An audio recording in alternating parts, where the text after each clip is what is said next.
Bronsted और लोरी का acid base का नज़रिया बयान करें। ठीक है जी, ये क्वेश्चन आता है यहाँ पे। इससे पहले हमने पढ़ा था आर्हीनियस का एसिड और बेस का नज़रिया। अब हमारे पास दो साइंटिस्ट आ रहे हैं, एक है ब्रोंस्टेड आ रहा है और सेकंड हमारे पास लोरी।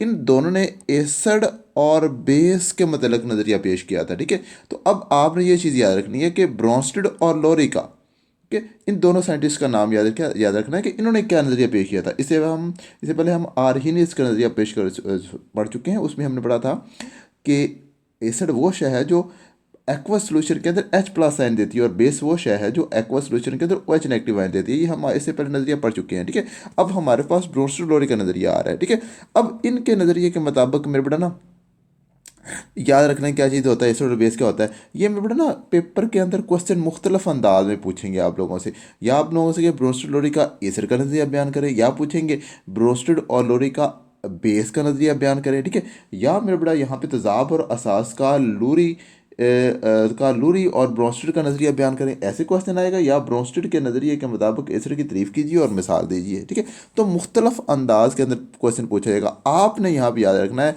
कि ब्रोंस्टेड और लोरी ने एसिड और बेस का क्या नज़रिया, ब्रोंस्टेड के मुताबिक एसिड क्या है, बेस क्या है, ये सिर्फ याद रखना है। ठीक है जी, तो आज मैं बड़ा आज इसके नज़रिए के मुताबिक क्या कहते हैं, एसिड वो शय है जो किसी दूसरी शय को प्रोटॉन दे सकती है। एसिड वो शय है जो किसी दूसरी शय को प्रोटॉन दे सकती है। ठीक है, अब शय आप कह रहे हो मॉलिक्यूल या आयन कुछ भी हो सकता है। ठीक है, अब मेरे बड़ा यहाँ पे बात समझे कि प्रोटॉन क्या होता है। पहले प्रोटॉन का कॉन्सेप्ट मेरे बड़ा क्लियर कर ले। ठीक है, हमारे पास बेटा ये हाइड्रोजन का एटम है। ये जो आप लोगों को नज़र आ रहा है ये क्या है जी, हाइड्रोजन का एक एटम।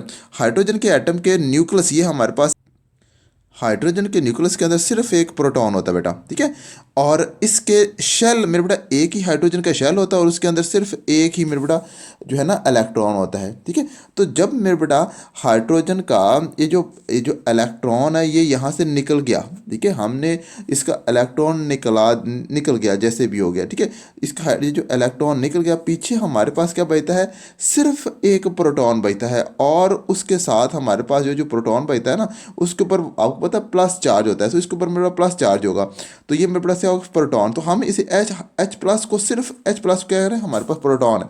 ये देखिए, ये हमारे पास H प्लस क्या है, सिर्फ एक प्रोटॉन। ठीक है, तो प्रोटॉन की बात हो रही है। एसिड वो शय है जो किसी दूसरी शय को प्रोटॉन दे सकती है, तो किसी दूसरी शय को प्रोटॉन दे। जब ये वाला कंपाउंड जो हमारे पास एसिड है वो क्या करेगा, H प्लस साइन किसी को भी देगा।